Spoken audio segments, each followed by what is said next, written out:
And you know what? SwitchForce was right about this. I'm going to go ahead and say it. I know the sky is falling, cats and dogs living in harmony, a meteor is coming to kill us all, but SwitchForce was right. Now that right there is what I heard when I first woke up. And I bet you can believe that I was so lost, so confused, so curious what was going on. But when I found out what was going on, I gotta say, RGT is spot on, and we are united in this together.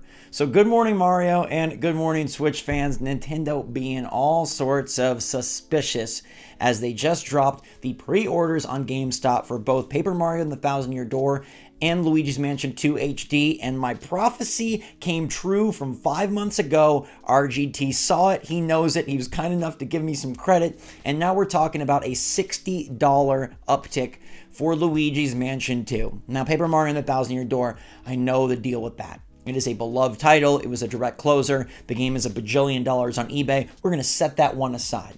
But let it be known that Nintendo is doing weird work here, and I think that you know that they upcharge for games, so that's not the focus here. The focus is instead on the inconsistency, and the one thing I think Nintendo is forgetting to do that other companies do, that if they do, would make this all like way, way better. But they refuse to do it, and so it makes everything feel so much worse. So what's going on, everybody? It's Zach from SwitchForce. Definitely let me know your opinion in the comments down below. Sound off as me and RGT tell you about how Luigi's Mansion 2 for $60 feels real gross. That is a 3DS game that came out at $40 and it is now $60.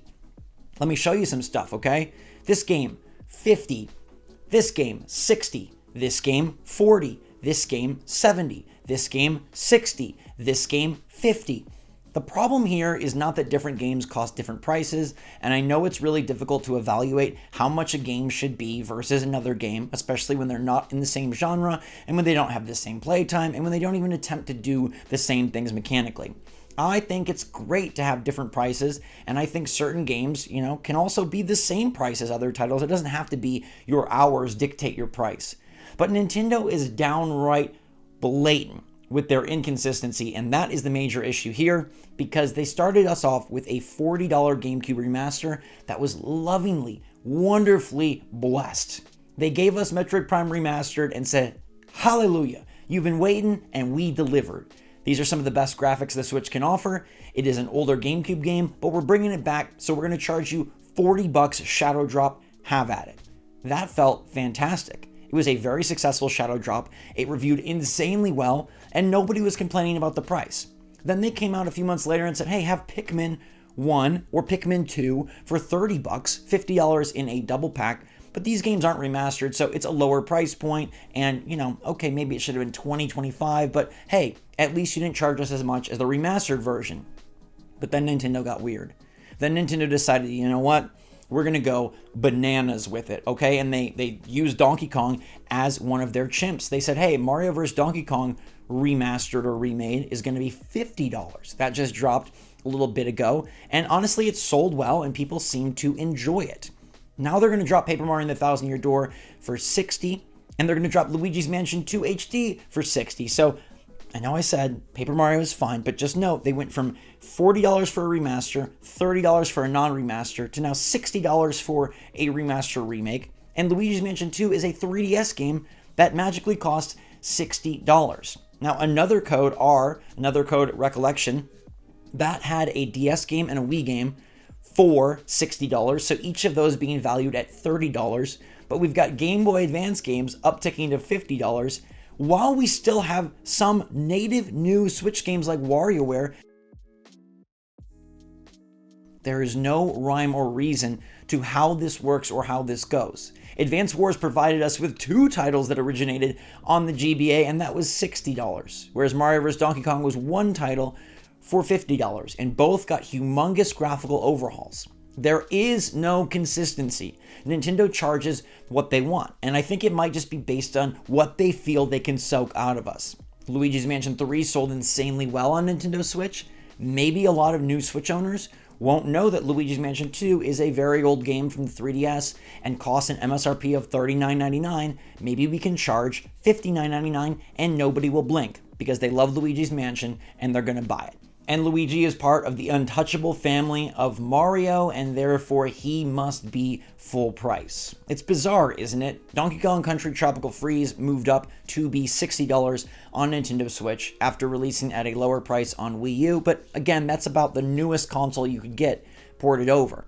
Now we're taking something that is a new handheld but came in with a cheaper MSRP and giving it an even greater increase as we bring it to Nintendo Switch. Now, I don't see anything about this game that would require a humongous undertaking and a humongous uptick in price. It seems like they are just milking because they can milk. And I think the big issue here that I alluded to before is there's no opportunity to just upgrade. If we look at a company like Sony with their first party remakes, they just dropped The Last of Us Part 2 Remastered, and they said, hey, we're going to charge you a boatload for this game if you haven't bought it before because we think the game is quality and the graphics are nice. But if you already own the game, pay $10. Pay $10 freaking dollars and you can have it again, the latest, greatest version with our added content because, oh, by the way, we're introducing a whole new roguelite mode that is really sick and we've got some developer commentary on unreleased levels. $10 gets you access because you already paid Sony a ton of money. Now, Nintendo does not have any sort of upgrade, any sort of plan here in place to let them know, like, hey, you already bought this game, you'd like to buy it again. So you're darned if you do, darned if you don't. If you already bought it, well, if you want to play it again and you love it and you love supporting Nintendo, you're going to feed into their inconsistent pricing model that just reinforces the fact they can charge $60 for anything.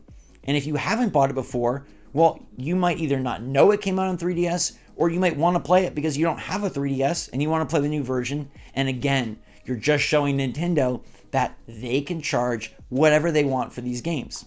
The inflation on Nintendo's titles from yesteryear is insane. We go from Metroid Prime 1 Remastered being probably currently the best remaster on Nintendo Switch at $40. And then before you know it, lesser remasters are going to be $60 in like a little over a year's time.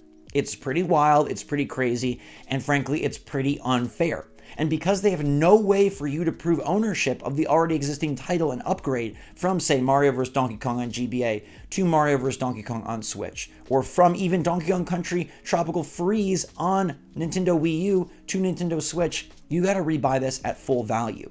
And I think Nintendo takes flack for this because there is no plan in place to provide an easy upgrade. And they're going to continue to do this again and again, and they're going to continue to keep the price super high, or at the very least, super inconsistent. What are the GameCube games we are waiting for? Well, Metroid Prime 2 and 3, but we've heard those aren't going to be as fully remastered as Metroid Prime 1.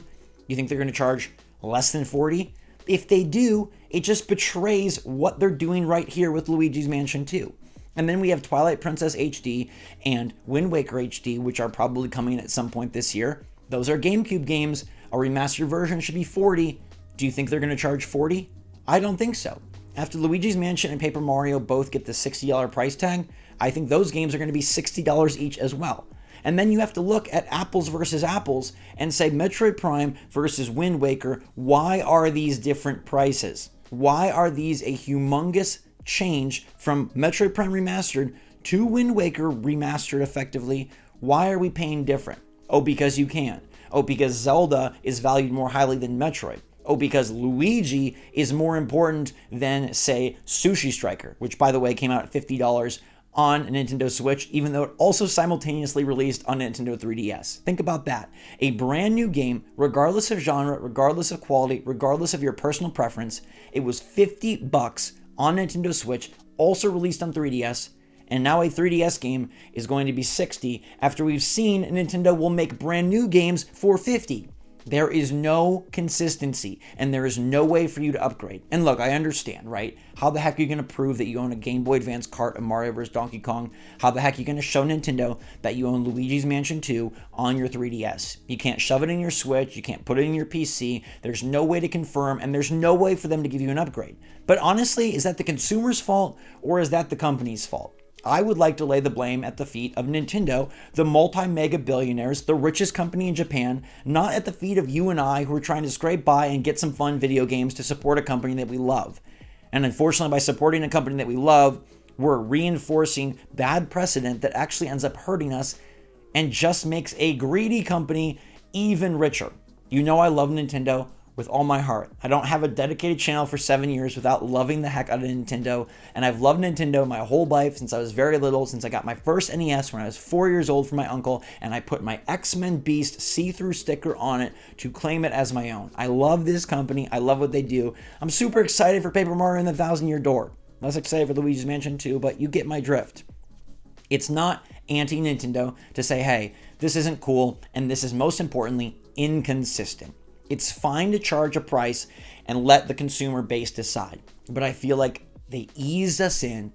They got us accepting of what they were doing. They made us think they were friendly by releasing their best remaster of a GameCube game first in Metroid Prime at $40, making us feel like they loved us. And then they just said, hey, want it again? Get it for $60. Want it again? Get it for $60. It's not cool. And Luigi's Mansion 2 will probably sell well because it is a Mario-centric game at the end of the day. Yes, it's green and not red, but it's Mario-centric, and it probably will sell, especially on the heels of Luigi's Mansion 3 doing so well. And Paper Mario will sell so well, even though it's a GameCube game for $60. And I understand all the nuance there and the differences, but just keep in mind and just know that Nintendo is raising the prices on you, and it's gonna just keep on happening. They're going to say that, hey, GameCube games now don't belong on NSO. Game Boy Advance games, they don't have to be on NSO either. We can just remaster them, remake them, and charge you full value, no matter if their original MSRP was $25, $30, $35, or $40. We're going to get $60. Even though this generation has already set precedent for what those kinds of games should cost, and even though there's other examples of Nintendo first-party games where you get 2 for $60, or 1 for $40, or 1 for $30, or 2 for $50, and here we are getting 1 for $60, Luigi's Mansion, with no way to upgrade, no path to show, hey, I already bought this, I just like to play the better version. It's just bad Nintendo nostalgia causing us to be caught in a trap where, because we love them and because their games are great and because we want to relive them, they can milk us for all the money. And I don't know how we get out of this problem. I just think you should be aware of it. And I think that both RGT and I are on the same wavelength here, that the inconsistency is the major issue. And I also think no way to upgrade sucks as well. But Luigi's Mansion 2, $60. It's a year where they don't have a ton of new titles. They don't have a brand new 3D Mario to sell to you. They don't have a brand new Luigi's Mansion to sell to you. So they're going to sell you something old, but at a new price point. And right after we saw a massive launch from Sony first party dropping Helldivers 2 for $40, yes, a different genre, yes, a different type of game, but that was insanely successful on a stronger system with better graphics and far more internal hardware firepower. It did insanely well, and it came in at a budget price, and that's a brand new game. And it just stings a little bit more after something like that just happened, because we know that that price point can be used effectively, and can still make money. Yet the richest company in Japan wants to charge you $60. And I think it's lame. I really do. So let me know your take in the comments down below. Are you still going to buy Luigi's Mansion 2? I don't fault you if you do. I know there's no way to upgrade, but I think it stinks. So thanks so much for watching. Shout out RGT for the shout out from me. Love y'all lots. Stay safe, stay healthy, stay happy, stay positive out there. And until next time, SwitchForce out.